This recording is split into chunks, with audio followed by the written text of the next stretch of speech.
All right, so this is using queries, September 8, 2020. I had tweeted out an agenda since we didn't get a chance to really cover that, so we can use that as a springboard. But I think B5 and Christos have something cooking with respect to using query in your Jupyter Notebook, which I think would be a great thing for us to show off in advance of JupyterCon. I think that's in October. And for the enthusiasts out there who are expecting us to kind of ship some integration between the two. So I don't know what Christos has cooking, but B5, do you? I have some bridging talk, but yeah, I think it's a great. Thank you, Rico. And we also have Dustin and Alicia who are helping on the actual integration and sort of deployment of the Python project, the query Python as it stands. So I thought I'd quickly start with like my first sort of introduction that I was getting the EDA working through with Christos and on Jupyter Notebook. And then see if we can't sort of go from there and actually see what we want to enhance from here. But do a quick high-level overview of the current state of my understanding of how Jupyter Notebook and query integrate. And then Christos, we can sort of like, actually as our resident notebook advisor, we can turn over you to drive either from your own notebook or telling us sort of like, just get a sort of user experience. I know that you've been playing with query Python the most of anybody. And so this might be a good chance just to make sure that all of our expectations are aligned and just get a chance for Dustin and Alicia to really see what you're working on and what like sort of commands you use a lot. So yeah, I'll start with what I've done, sharing screen really quick. Hopefully you see a crypto OSS. And so this is like just a really simple and easy notebook that explains a couple of things and was a chance for me to work through and generate a graph from it. So just walking through our imports, we have query imported first, pandas imported second, and plotly as a plotting library imported third. The actual like interesting and fun part is starts here, where we actually have the query get. And some of the stuff that I was running while I was sort of exploring this, I think I can do a insert above, awesome.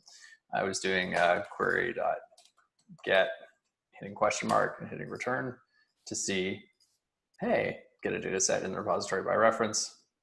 And so like, it'd be really great to like have some of that explained as closely as possible and have, this is where some of our work on documentation is really useful and really helpful to sort of understand what's going on. Getting each argument sort of like articulated and know what they mean by reference is like kind of the name of the game here.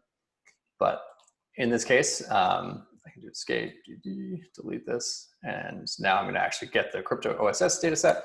For anybody playing along at home, that is a side project that I'm working on to try and understand the intersection between cryptocurrencies and open source. And so this data set is on Query Cloud. And so I'm just going and running get on it, and then assigning the body to a data frame, and then just quickly looking at the first 3 frames. So I'm running this, cool. And we get 3 like example example rows from the data set. And then the sort of like thing that we had spent a little bit of time chasing, and we can sort of get rid of all this garbage, was this chart, which we really wanted to see, which was just basically the language that each repository is written in. So I should explain what the data set is. The data set is, for every row, it is a cryptocurrency and in the main sort of identifiable GitHub repository that backs the actual source code of the sort of primary implementation. It's worth noting that there are lots of implementations of different crypto projects. So like this isn't necessarily the most authoritative thing, but this is a great way to look at sort of what are some of the leading implementations of different cryptocurrency projects. And so here we can sort of see that like C++ is a biggie. But what's interesting for the Jupyter Notebook side of things is like this cell is like actually just using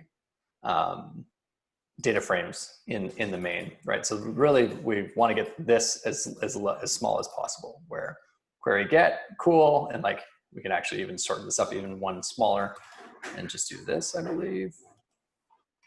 And cool, now I have a body, and that's going to give me everything that I want, and now I can immediately jump to do data framework, right? And that's kind of the nice side of this. And here we're just using Plotly to actually plot the data, get ourselves a nice chart. And so I think this is a nice demonstration of just like how the kind of thing that we're trying to do a lot of, and sort of how things are being used on a regular basis. The next one was just looking at licenses. So a lot of unknown license formats. MIT, really, really big. No assertion is interesting. If you look in the metadata of this data set, it explains that no assertion is GitHub not being able to detect a license. And this is, and I have properly noted in my metadata, that if we do this really quickly, let's see if we can show off a metadata thing, because someone may have to correct me here. I haven't actually done a ton of metadata with queries Python library yet. Escape, insert below, new blah.meta. Can I format this in a prettier way? Is there a, let's just do. That's a missing feature. Structure. Do this, awesome. That would be really nice. It would be really nice if meta and structure spit up in nice formats. Because I can't really read this as it stands, but if we look in here, the description of the license field talks about how the license is what's detected by GitHub, and it's and there's actually a spec for the license. I believe you can do structure.license. Oh, yes, good point. Probably. Try that out. I think I might have to do this. Well, actually, no, I have to do, structure.schema, because it's in the, that's a little better. It's kind of nice. Okay, that's fun. Because if we get into, yes, so this is the description, is the SPDX license identifier detected by GitHub. And so SPDX is its own thing, but no assertion just means it's sort of like not really in the canonical. It wasn't a license that could be picked up. So this doesn't necessarily need no license. But like having GPL and Apache and LGPL sort of trail pretty heavily behind MIT is a really interesting shift that those of us who spend a lot of time in open source are kind of unsurprised by, but are also, it's really interesting to see just how much MIT is now the dominant sort of license choice for a lot of this stuff. Yeah, and then that's kind of the quick example demo is just working through some of this stuff. But I think I'd sort of take it there and leave that as like a chance to springboard a conversation. And Christos, maybe if you want to add in anything that you do normally with Query Python, since you've spent more time working with it. Yeah, it's really cool to have all your data sets pretty much just like for me when I'm doing data analysis, the data sets, if they're physical files, they're kind of scattered in a certain file structure that I have. And it's nice to have everything in one place and just get it from query directly into the notebook. And I work with pandas. So just being able to have I have a Jupyter Notebook template that is just where I import pandas, query, and Plotly. And I can just go at any data set that I have already on query, and I don't have to worry about, all right, where is this file at? Did I change the file name? Query takes care of all of that for me. And it's also nice to have it in a Jupyter Notebook when doing like data visualizations, because you basically can preview your visualizations as you're making them. You can tweak them. You can keep going back and forth with fine-tuning certain things, like the x-axis ticks and the labels, the spacing between the ticks. You can get really, really detailed and make some really cool visualizations, and Jupyter Notebook just allows you to see that in real time and make those modifications very quickly.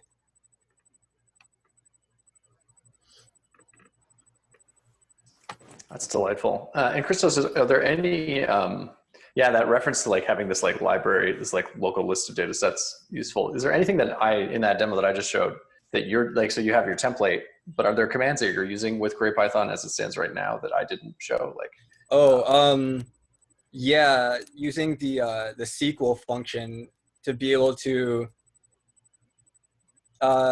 make a SQL query and have the results loaded into a pandas data frame. It just makes everything a lot more streamlined. It's very quick to say you have a data set you want to work with, but you only want to work with a particular section of it. You can just do a SQL query and you can get exactly what you want, and that's loaded into a pandas data frame. You can also join the data sets too, which is we're still have to tinker with the larger data sets. It takes a really long time to join those tables, but if you're doing really simple joins with small to medium data sets, it's really, really useful. That's fantastic. What's small to medium to you in terms of like number of rows? I say once it gets past, I would say like 100,000 rows is when that would be, I consider going from medium to big. Like that's a pretty big data set if you have 100,000 rows. Right. For this conversation, like yeah, 100K is like SQL, join SQL tables. Yeah. That's great. That's like a really helpful sort of benchmark to know. Okay, cool. After 100,000 rows of generally, like, I mean, it's give or take, right? Because it also has to deal with how many columns there are and whatnot. Yeah, totally. That's super helpful. And so for this, at this point, I'd probably turn it over to Dustin and Alicia and ask if there are any questions as you're working on Query Python, like as you're trying to figure out what to prioritize in terms of features to ship, things to integrate that would make this look cleaner, a little better. I know my first request would be prettier output for the components, but that doesn't, I don't think we should listen to me. I think we should listen to Chris stuff. Oh, there is one more thing that I use, and that is to add a data set to my repo, because sometimes, I don't have the data set that I want to work with already, and I could just add it right in the Jupyter Notebook. I don't have to go on my terminal. I can just do everything like right there. So that's a really useful function to have. Christos, do you ever? Are you using add for that? Sorry, go ahead, Kate. I'm probably going to ask something similar, but do you often find that you're doing these, or is this a flow that exists that you can do like these SQL queries and then add the results of that back into query as its own data set? Is that a flow that exists? I have not done that, no, but it's definitely something I can see useful if you're trying to maybe chunk a bigger data set into a smaller one. So when you're using add, what is it that you're adding? Usually if I'm adding a data set, it's kind of just to do some general analysis to a data set I'm curious about. That's pretty much it.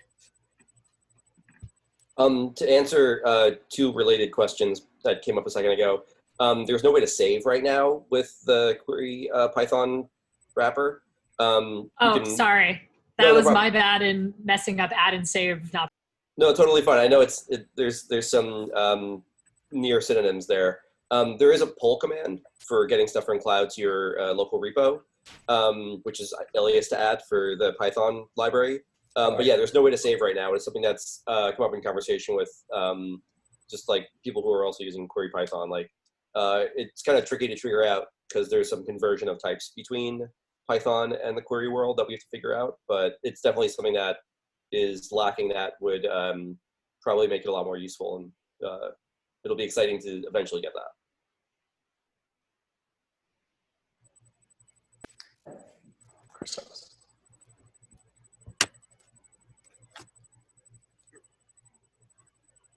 Yeah, a save feature would be really cool because when I am creating data sets too, I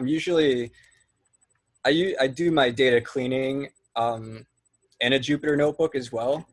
So if I wanted to do a really quick save after I'm finished cleaning up some data, it would just save me some time, or anybody some time.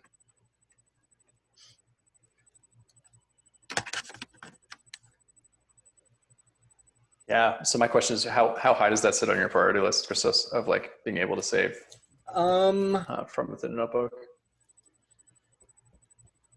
I would say it's not as high as a priority as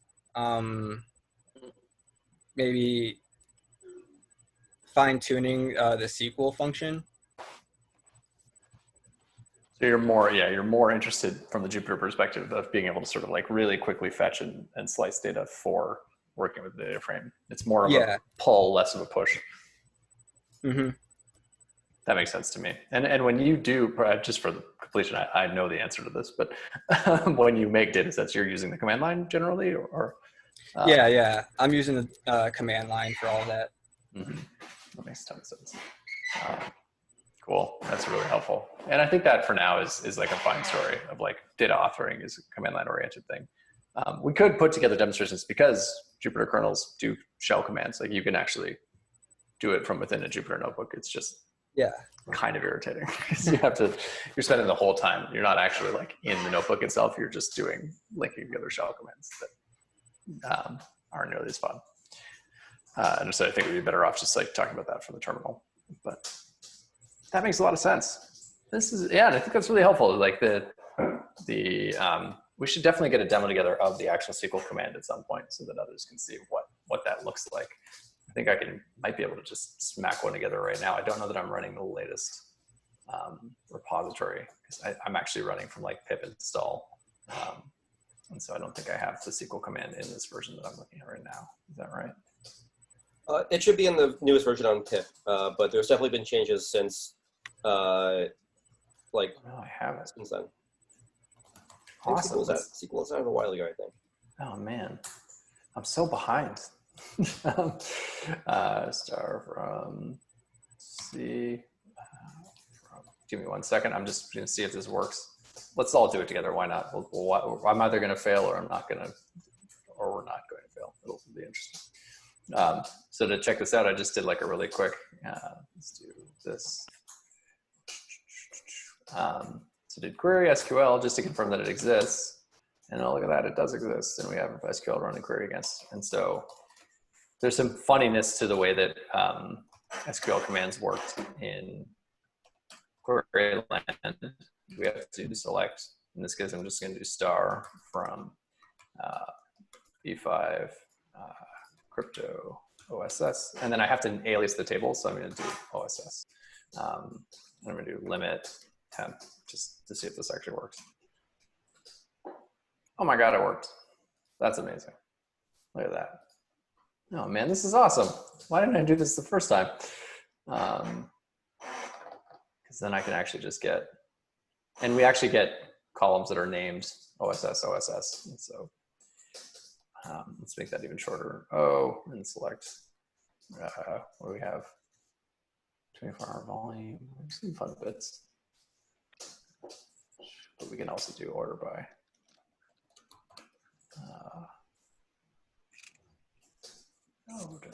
GitHub releases. Select o.name, I think, and o.symbol. I didn't do it right. Dang. This is kind of fun. Order by. Oh, I have to do this in this order, don't I? There we go. Accidental entertainment digital asset is probably the least number of releases. I have to actually do this. I'll stop like fuddle like doing it live in 1 second, but this is actually it's fun to craft SQL statements live. Kind of fun, yeah. Okay, so yeah, order by descending. Fun. Solana. Oh, and then let's just like finish this out. Let's take this all the way home. GitHub URL.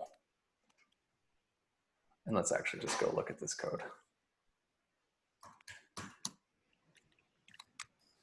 What is Solana? What do you do? You're a web scale blockchain for fast, secure, scalable, decentralized apps and marketplaces. Your language is, survey says, I'm going to guess something JavaScript. Rust. Rust. Whoa. Okay. That's kind of fancy. How many releases have they done? 201 releases? That's so many releases. There's a commit 37 minutes ago. Anyways, mind blowing. Research is awesome. Cool. That actually works. That's delightful. Yeah, I think that should make the demo. And that's lovely. Okay. Again, I would turn it to Dustin and Alicia. Do you have any questions? Anything else that jumps to mind as you've been working on this? Other than that, I think that kind of covers a lot of what I wanted to cover with the planning for this project. No, this has been awesome. This is Alicia. Sorry I couldn't join you all with video, but I really like the demo. I have a question for you, Christos, just as I'm working on documentation of the Python client. It sounds like you are quite the wizard, so maybe the answer is no, but of any of the commands, do you think there could be better documentation that we could add, or do you think it's fairly self-explanatory? Like B5, when you were just doing, I was playing around on my own, and aliasing the table name in the SQL statement had tripped me up. So I'm thinking about like adding that in, but just curious if there's anything we can beef up or if it's good as is.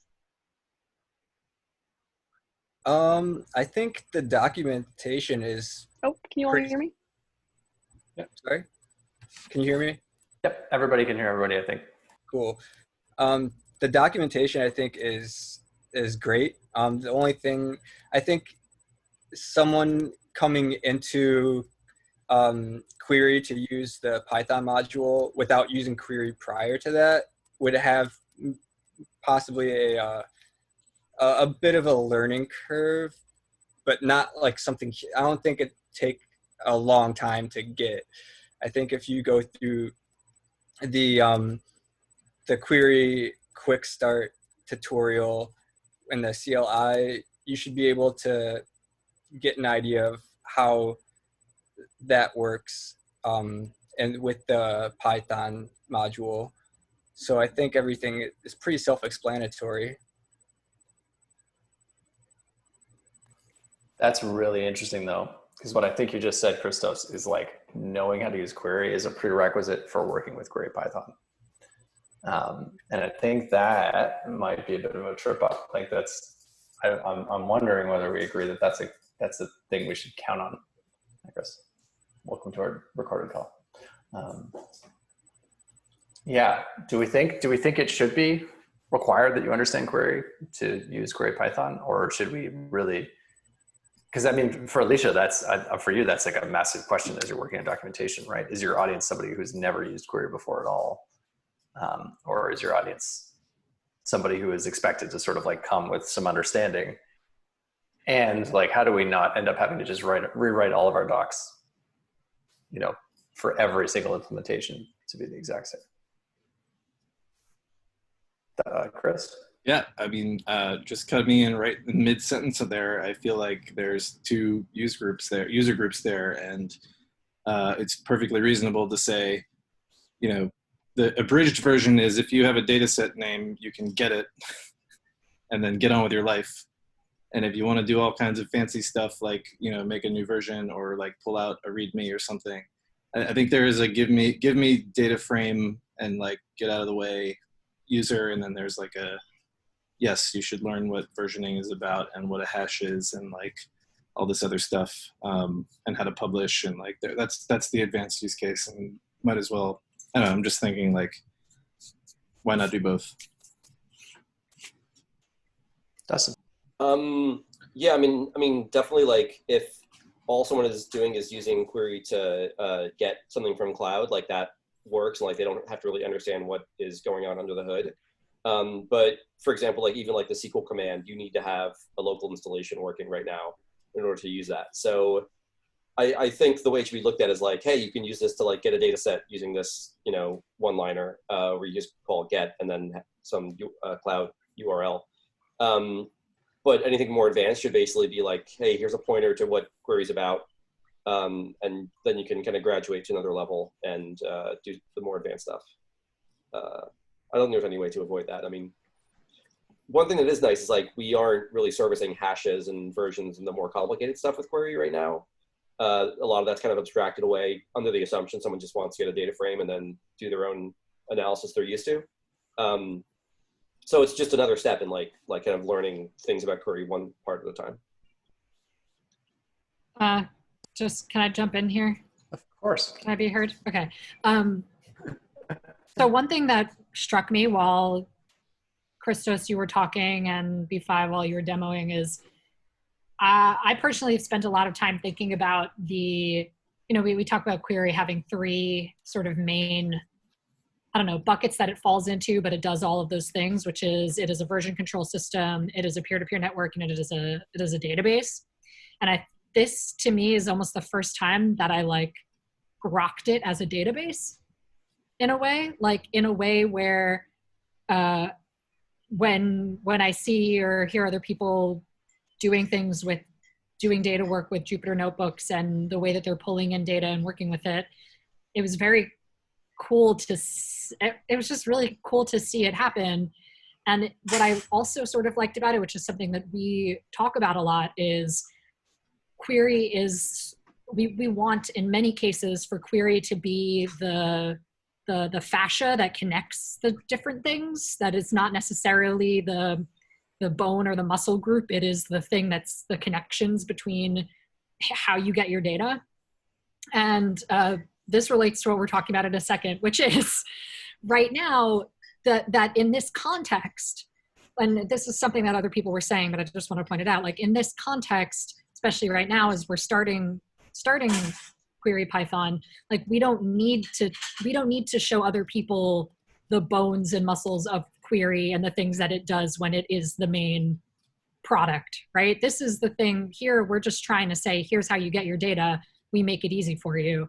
And so having the docs and, hopefully maybe a quick start, Python, Jupyter Notebooks, page that just goes through the steps, or the video that just goes through the steps that you did, B5, like you did all the steps that you need to do in order to work with query and Jupyter Notebooks. Like there's no surprises there except for the couple of gotchas. Otherwise, like everybody else is saying, you point toward query and you say, all right, do you want to learn more about how you can do this, until we start expanding it. So I think this is such a wonderful project, and I think it's like very cool what's going on. Yeah. I deeply agree, though. And I think that the query as a database, like I think you're adding, in case you stop me if I'm jumping to a bridge too far. I think you're contributing to what Chris is saying, like just focus on the database audience, like as the Python package is like main goal for now, really, which is like, cool. The flow is go browse query cloud, find a data set. It's a thing that you can have inside of this database. And that's kind of the intent and the purpose behind the Python package for now. And then if someone's so excited that they want to make their own and they're like, oh, this is so cool, I could have all my data sets in one place. Well, then you've bought them into turning on the command line, like, and eventually we'll get to the other things, right? But right now you just want someone to buy a ticket to the show. Dustin, do you have a thought? And Dustin, then Chris, and Alicia, if you're in there, just shout. Yeah, I had a quick kind of like gauging interest. Like, are we expecting people are going to be kind of browsing on cloud to find data sets, or do we want to have search integrated at some point? Ooh, I feel like we debated this a while back, and I don't know. I personally landed on the, you don't need to be searching for data sets inside your notebook. That's not what notebooks are for. And web browsers and cloud are very well suited for that user experience, and everybody has them. And that was where I landed on. That was my logic anyway for that, was to say, like, there's a lot of, like, I don't search from the command line to find an npm package to use for something. I go to npm and search, or I just go to Google.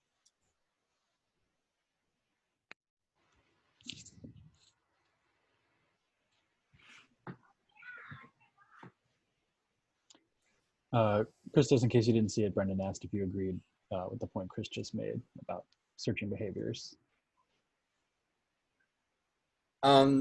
Yeah, I wouldn't see myself searching for data sets in a notebook. Usually when I'm building a notebook too, it's the purpose is to show my work, and if I add a search in there, it kind of just takes away from that presentation. It is kind of like a presentation. It's like, here's what I've done, and I don't think anybody's gonna really care about my search query. That's a great heuristic. Chris? Oh, I was gonna say, sorry, this is to the earlier point about like people can graduate to other things after they, you know, if the point of Query Python is just to like get data, I think the second feature that we want people to do is like publishing the, you know, many times they're taking a data frame and turning it into something much simpler that summarizes something. And that's the benefit of it, is that you showed all the code that did all the transformations and average this and sum that and whatever. But the ability to push that back up, I would think that as a Python notebook user, I would be very delighted to be looking at somebody's code on GitHub and not have to like clone it and run it in order to get that same data frame. But I could be like, oh, sweet, they published it to query, and I can see the data, you know, I can see the reference right there, and I know exactly what to do with it to continue this work. I think that would be a really, really delightful, you know, thing to discover in people's notebooks someday, that if this becomes something that proliferates. Anyway, just thinking out loud.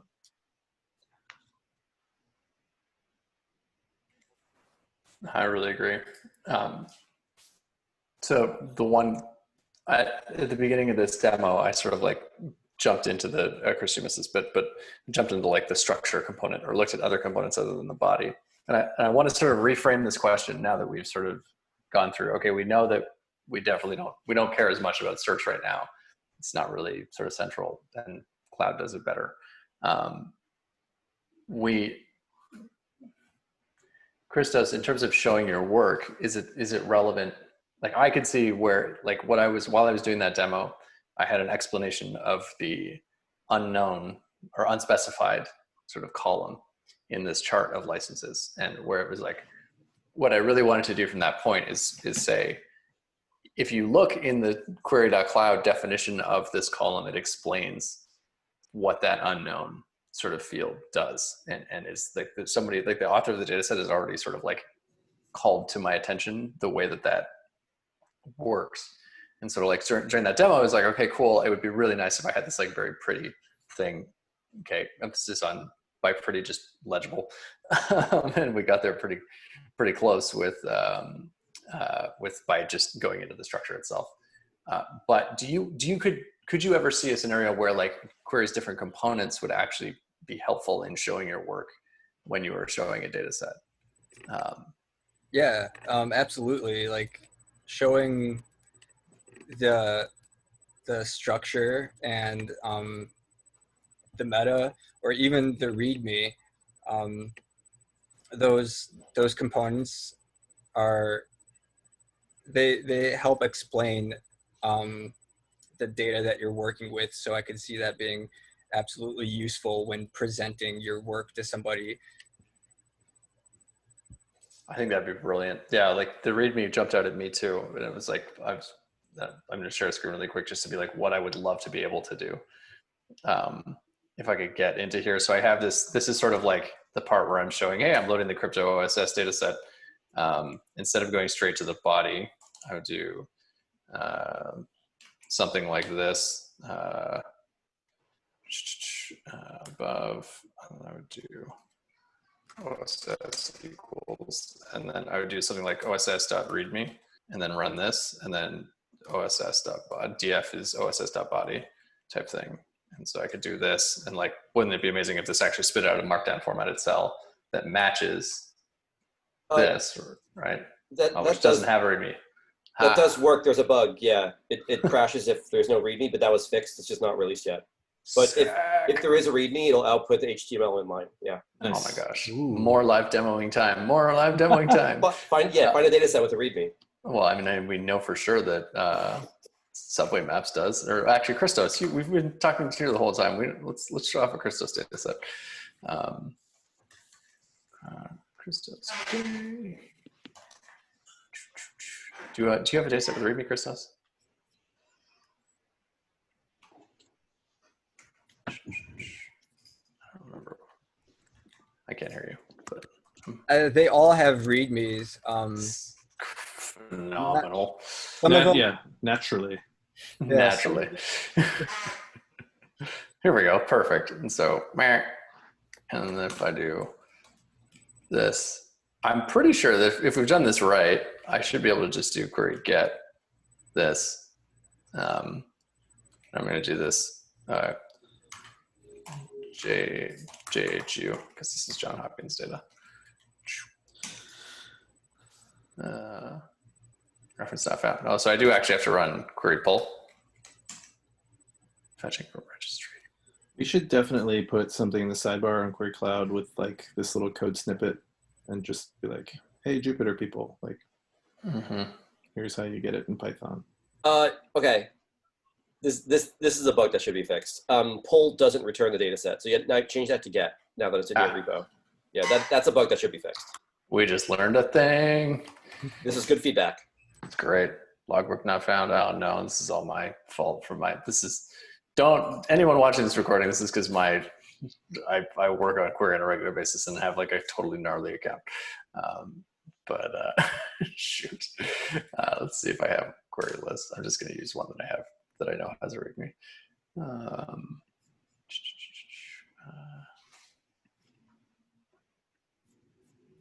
Does my synths one have a README? Query get README. Oh yeah, I have to do README script locally, but cool. So B5 since.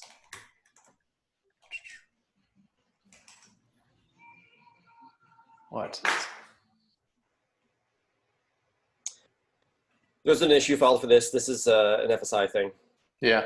Well, this concludes our demo. Yeah, live demo's pretty hard. Totally, but that was really, really useful. I think we learned a whole bunch of bits there. Yeah, cool. I think there's lots to clean up here, but also lots to sort of like focus on. So if we keep the happy path focused on like, cool, trade query as a database, as Graham Fox was saying, I think that's a lovely like use case. Chris, your point about code snippets that you briefly mentioned would be awesome. Like they use this on cloud type thing. I'd love to see that. But cool. Anybody have any thoughts?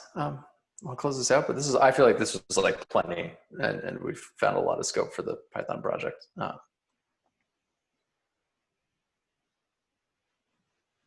leaving lots of space. If you have thoughts, there is no bad idea. Bring it up, say it. Something percolated while you're watching. Okay. Awesome.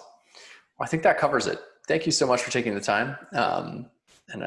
Yeah, I think we have lots to work on and lots more coming on our Python client as we work through it. But I think, does that conclude business for the using query call? Yeah, I think so. Lovely. Well, thank you so much, everybody. And we'll see you same bat time, same bat channel. Except not Tuesday. Right. Monday. The Monday bat time, which is different. Same bat channel. Bye-bye. All right. Yeah.